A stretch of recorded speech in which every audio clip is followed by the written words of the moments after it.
Boa noite a todos os irmãos que aqui estão, os que nos assistem via internet. Nós estamos às quartas-feiras uma série intitulada Libertos, como ser resgatado do mal. Cada quarta-feira temos pregado temas, versos da Bíblia relacionados a essa questão de sermos libertos. Quando eu não prego, o Wilson, que ali está, assume o púlpito aqui e juntos estamos fazendo essa série que é muito especial. Ao sábado começaremos uma nova série sobre mortificação. Só para vocês entenderem um pouquinho sobre isso. Um pastor que estava fazendo um mestrado na universidade, ele procurou qual o professor mais consagrado da universidade, para pedir um conselho a ele. Ele chegou a esse professor, considerado e certamente o mais consagrado na faculdade, e ele perguntou: que livro o senhor me recomendaria? E esse professor disse: eu lhe recomendo o livro de John Owen, sobre como vencer, como mortificar o pecado. A série então está sobre essa, porque na verdade o que todos nós mais desejamos é vencer as tentações e os pecados. E até mesmo não só vencer, mas como nós lidamos com essas questões que tão de perto nos assediam. Então, sábado, começaremos uma série sobre mortificação. O título da mensagem de hoje é: Eu vos aliviarei. E os versos que iremos estudar nessa noite, J.C. Riley, um dos puritanos, disse que esse é um dos convites mais sublimes da Bíblia. Simples, mas extremamente espiritual e confortante. Eles dizem: não há nenhum verso na Bíblia com um convite mais poderoso, singelo e abrangente como o que nós vamos estudar nesta noite. Abra sua Bíblia no livro de Mateus, capítulo 11.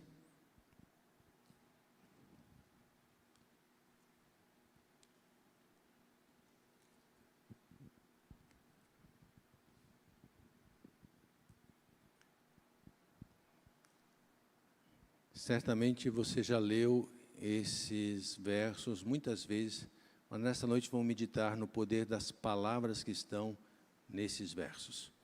Mateus 11, versos 28 a 30.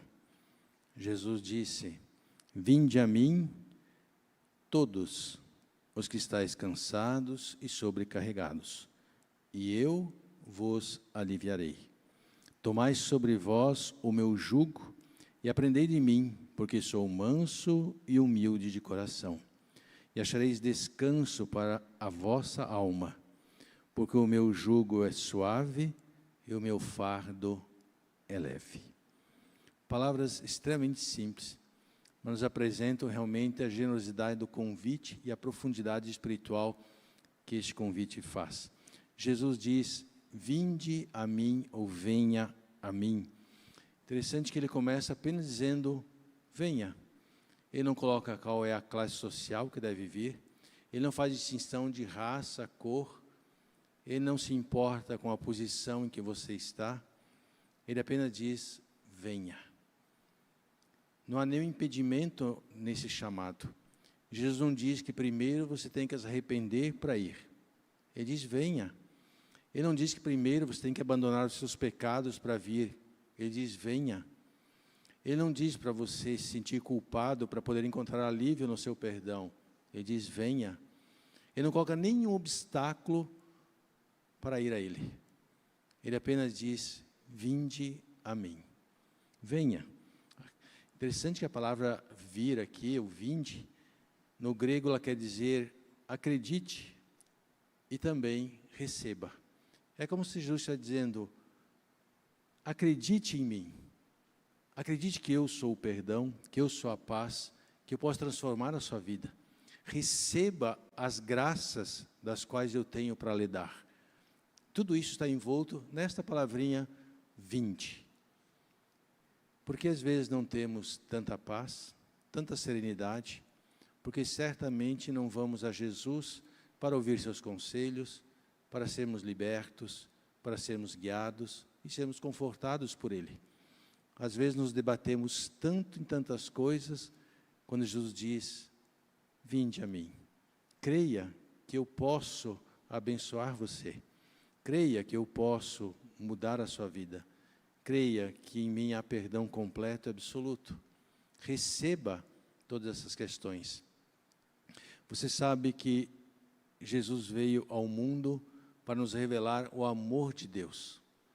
Todas as pessoas que iam a Cristo, nenhuma delas era lançada fora, diz a Bíblia. Todas que foram com o coração contrito foram abençoadas por Jesus. Ele revelou o amor de Deus de uma forma sublime. Hoje, a função do Espírito Santo é revelar a cada um de nós as graças que encontramos em Jesus Cristo. Seu perdão, sua misericórdia, sua compaixão, sua ternura, sua bondade, sua companhia. Tudo isso encontramos em Jesus. Redenção e salvação completos. Portanto, ele diz: venha. Este é um mandamento. Não é um convite, mas é um mandamento. Isso deve ser feito agora. Está no hebraico, no grego. Você não deve deixar isso para depois, não deve deixar para amanhã, mas deve fazer isso hoje e agora, porque só em Jesus você encontra realmente paz e libertação. Ele diz todos. Interessante que esse todos não diz a todas as pessoas, porque há pessoas que não vão a Cristo no espírito em que deve ir a Ele. Não são para aqueles que são arrogantes, que dizem que não precisam de Deus. Para esses não é o convite. O convite, segundo o texto, é para aqueles que estão cansados e sobrecarregados. Há um reconhecimento aqui de uma necessidade de Jesus Cristo. Há um reconhecimento de que realmente eu preciso dele desesperadamente. Que só nele eu consigo encontrar paz e segurança.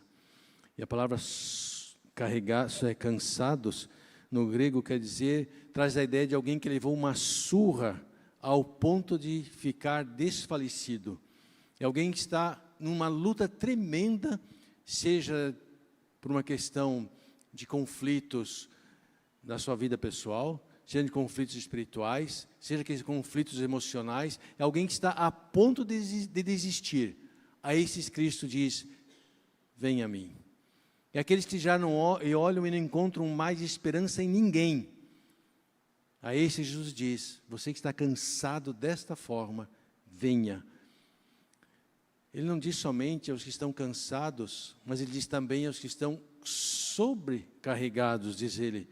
E a palavra é aqueles que carregam uma carga a mais sobre os seus ombros. E aqui, segundo o contexto, certamente essa carga a mais pode ser a incompreensão da nossa salvação em Cristo, colocada entre tantas regras, incertezas e inseguranças.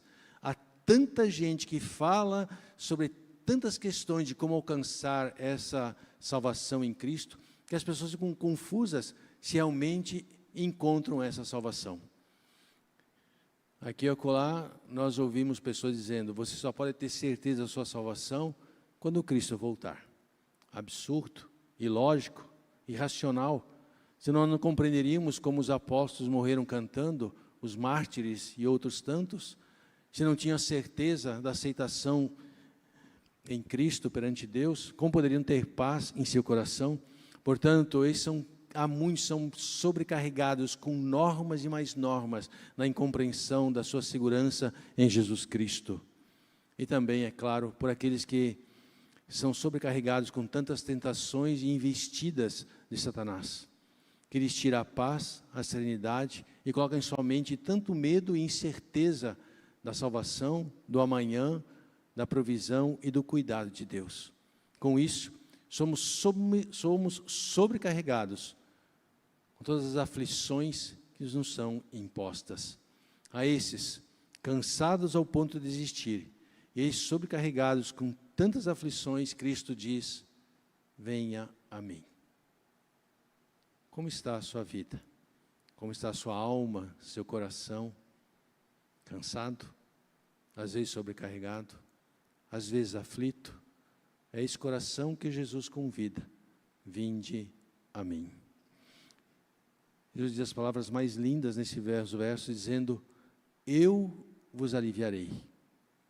Quando Jesus diz para ir a Ele, Ele não diz para você ir a um lugar sagrado, a você ir a uma montanha, no meio da natureza, num riacho, numa cachoeira, em meio de cristais ou coisa assim. Simples, Ele diz, venha a mim. E pela fé você pode ter certeza absoluta que Ele recebe você. E Ele dá a certeza, eu vos aliviarei. Jesus está dizendo, eu darei a você uma vida serena, tranquila, uma vida de paz. Não pode haver agitação no coração de um cristão salvo em Jesus Cristo. Não pode haver desesperança em alguém que está com Cristo. Tem que haver paz e serenidade. Se formos a Cristo, como Ele nos convida, Ele certamente aliviará o nosso coração. Quando Deus criou o mundo, ao Ele terminar a obra da criação, Ele descansou. E é a mesma palavra que Cristo coloca aqui, que Ele nos dará alívio ou descanso. Deus cessou de fazer as coisas porque tudo estava perfeito. Nada precisava ser acrescido. Ali estava o jardim do Éden, Adão e Eva, os animais, as plantas, tudo estava perfeito. Quando houve a queda, Jesus diz, meu Pai e eu trabalhamos até hoje. Desde a queda, Deus não parou de trabalhar. Porque não está mais perfeito, completo. Só estará quando Jesus voltar.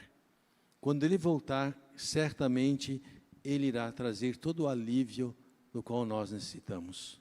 Ali haverá verdadeiramente descanso no paraíso. Por isso hoje Jesus nos convida a ir a Ele e encontrar descanso. Há uma ilustração de um missionário na África, que ele não conseguia traduzir a palavra crer, acreditar, confiar para aquela sociedade que ali ele estava como missionário. E um dia, ele estava ali no campo missionário, juntamente com essas pessoas, e vem correndo um missionário e entra na tribo correndo com uma notícia, e ele dá a notícia, e ele estava tão exausto, que ele se joga numa rede, e ele fala uma frase. O missionário não entendeu a frase, foi pedir a um tradutor o que ele estava dizendo. Ele disse que ele estava tão cansado, tão exausto, que ele se jogou sobre a rede para descansar. Quando Jesus diz que nos dá o alívio, este é o contexto de nós acreditarmos que nós nos jogamos sobre Ele e descansamos no seu amor e no seu cuidado. Não há mais nenhuma preocupação, não há nem mais uma ansiedade, absolutamente mais nada. Nós temos certeza que Ele cuidará de todas as coisas. Nos versos 29 e 30, então, Ele diz, tomai sobre vós o meu jugo e aprendei de mim, porque sou manso e humilde de coração, e achareis descanso para a vossa alma. Jesus diz, tomai sobre vós o meu jugo. Tomar aqui é você colocar sobre si mesmo esse jugo. É você pegar o jugo que Cristo oferece e você colocar sobre você. Interessante que é a mesma ideia de você carregar uma âncora de um navio. Parece um paradoxo. Nós que andamos tão cansados e sobrecarregados, agora Cristo diz para nós tomarmos o seu jugo, colocarmos sobre nós. É como se fosse a ideia de carregarmos uma âncora de um navio. Mas a ideia de tomar sobre nós o jugo de Cristo é a mesma que está em 1 Pedro, lançai sobre Ele todas as vossas ansiedades. Isso é tomar o jugo de Cristo. Porque jugo aqui, a ideia principal é você unir duas coisas para trabalharem juntas. Neste caso, quando Jesus diz, tomai sobre vós o meu jugo, Jesus está dizendo, coloque-me ao lado de você, coloque-me para participar da sua vida, coloque-me para ser o seu auxiliador, eu quero andar ao seu lado. Não é você fazer coisas para Jesus, mas você fazer coisas com Jesus. essa é a ideia de tomar o jugo sobre Cristo. Ele diz que esse jugo é suave e sereno, porque Ele carregou as nossas dores, Ele carregou as nossas aflições, e hoje Ele nos torna tudo isso suave, se nós colocarmos a Cristo ao nosso lado. Você tem vivido com Jesus? Ele tem sido a sua mais doce companhia? Ele tem acalmado o seu coração? Ele diz, tomai sobre vós o meu jugo. E Jesus então vai dizer, aprendam de mim a ser manso e humilde de coração. Porque aí está verdadeiramente o jugo que Ele nos coloca e a serenidade. Quando Jesus diz que nós devemos ser mansos, a ideia é, seja sereno, tranquilo, sem agitação, sem angústia. Conta-se a história de Alexandre o Grande, que em um momento de raiva lançou uma lança sobre o seu melhor amigo e o matou. Um desequilíbrio de Alexandre o Grande. Portanto, a mansidão que Cristo oferece, os humildes são aqueles que são totalmente opostos à violência e à vingança. A pessoa mansa é aquela que morreu para si mesma, não é aquela que fica exigindo os seus direitos, mas entrega tudo para Deus e confia que Ele conduz a sua vida. Não é aquela que vai atrás para querer saber por que isso e aquilo sobre si mesma. Ela é serena, ela é confiante de que Deus conduz a sua vida. Esses são as pessoas mansas, são aquelas que estão livres de malícia, livres de maldade. O coração delas só a paz e tranquilidade. Jesus diz, não somente aprender da sua mansidão, mas também da sua humildade. E a palavra humildade que Jesus coloca está vinculada à avaliação que você faz de si mesmo. Há muitas pessoas que são manipuladoras, porque elas não conseguem viver com elas mesmas. Então ela vive manipulando os outros para serem aceitas, para serem paparicadas, para serem elogiadas e assim por diante. O humilde é aquele que tem uma visão clara sobre ela mesma. Ela sabe sobre suas qualidades, seus defeitos, mas ela é serena sobre si mesma. Um exemplo que nós temos na Bíblia de alguém extremamente humilde é Moisés. Lembra a história de Arão e Miriam, que criticaram Moisés por ter casado com uma mulher? Criticaram veemente Moisés. O que registra a Bíblia sobre isso? Você não vê Moisés brigando com Arão ou Miriam. Você não vê Moisés ficando chateado, bravo, com raiva, rancoroso. Você vê Moisés orando e levando tudo para o Senhor. Você não vê Moisés exigindo os seus direitos como líder de Israel, por eles estarem difamando ou falando mal dele. Você não vê em Moisés raiva, vingança, discussão ou reclamação. O homem mais manso da terra, mais humilde, é aquele que entregava tudo nas mãos do Senhor e sabia quem Ele era. E Jesus diz, vinde a mim e eu darei a vocês o que o mundo jamais dará, que é descanso. Descanso às vossas almas, às vossas inquietações, às vossas dúvidas, às vossas incertezas. E descanso aqui é a mesma palavra para o sábado e a mesma palavra para serenidade. Quando temos Jesus, temos serenidade em nossa alma.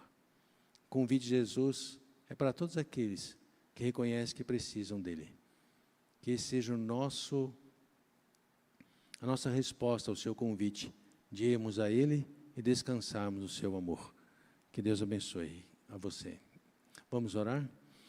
Senhor, nós queremos te agradecer pelo convite de podermos ir a ti e o Senhor colocar sobre nós o teu jugo, que realmente é suave. Saber que o Senhor nos fortalece em meias aflições, em meias lutas. Há uma paz que reina em nosso coração, porque não estamos sós. Que o Senhor sempre nos convide para ir e estarmos contigo. Em nome de Jesus. Amém.